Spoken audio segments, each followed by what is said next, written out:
Hi everyone, this is a recap of what the participants have learned during week 1 of the Secret Agent Society program.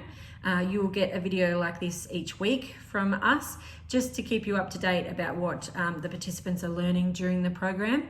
In previous years and how it's been designed in the past is that we bring parents in for an update at week 4 and week 9.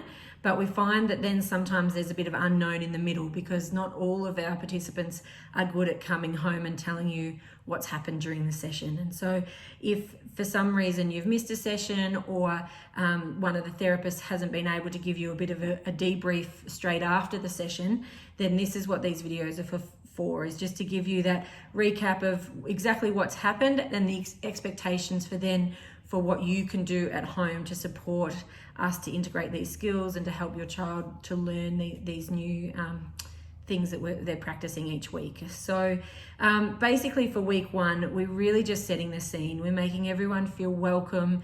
We're setting out some goals for each of us to make sure that we know why we're here and what we're working on. We also set out some rules and expectations to make sure that everyone gets the most out of the experience.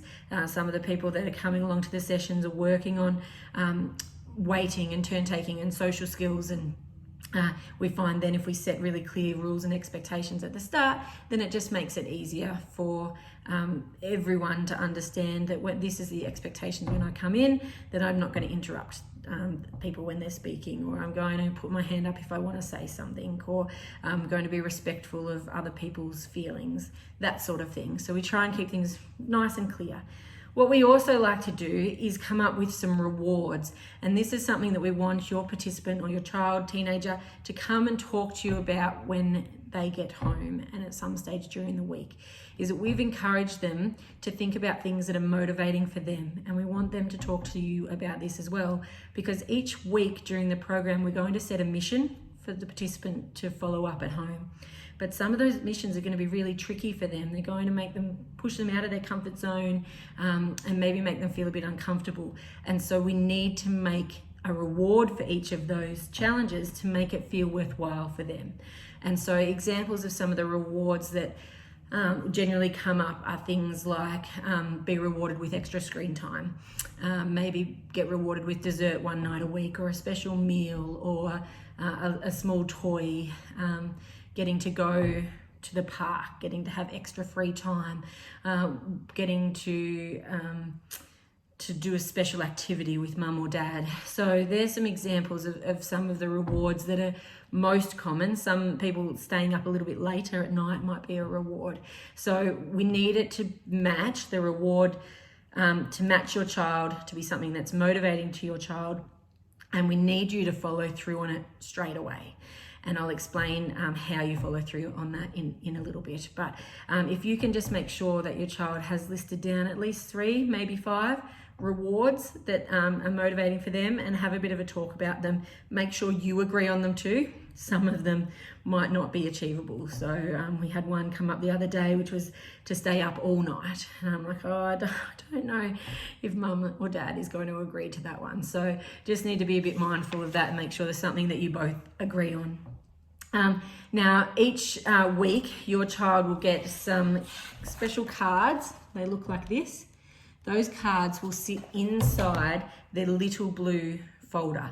That little blue folder needs to go in a safe place, maybe on the bedside table, under the pillow, somewhere probably in their room where they can refer to it when they need to.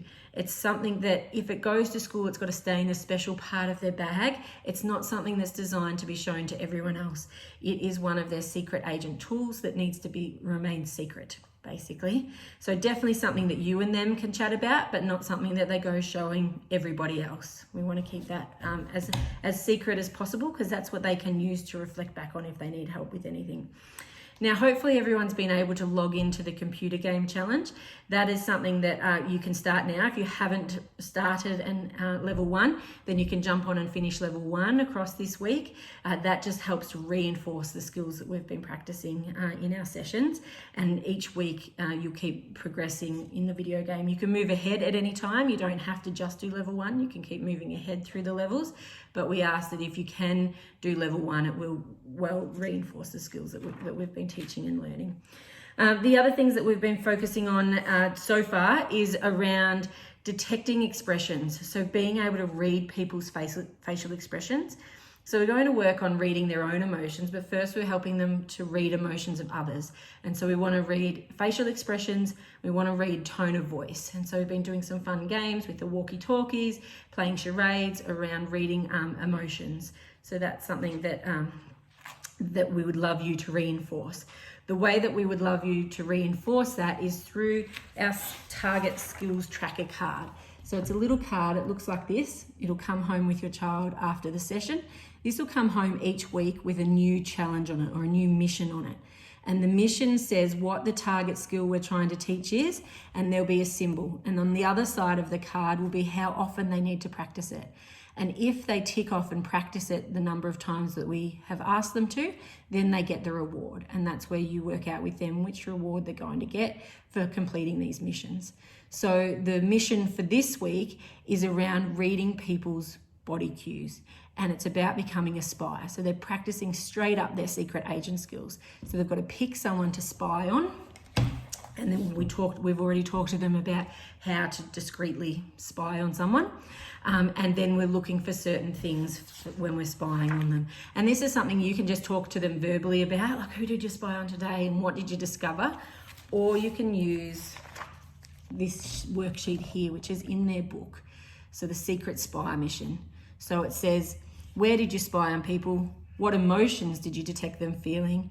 And write down what clues that helped you to detect that and any other notes or any other comments about that. And so it might be that they're spying on you when you're cooking dinner. It might be that they're spying on their sibling who's playing a game or talking to a friend on the phone. It's there may be times when you need to reinforce appropriate times to spy, and you may need to support them in how to spy discreetly, but certainly that's where what adds to the fun, because the real challenge of the task that we're trying to teach is the reading of people's emotions and the reading of people's facial expressions. So you might find that there is a little bit of coaching around that. And so these cards can be helpful with that as well. So what was the emotion that the person was feeling?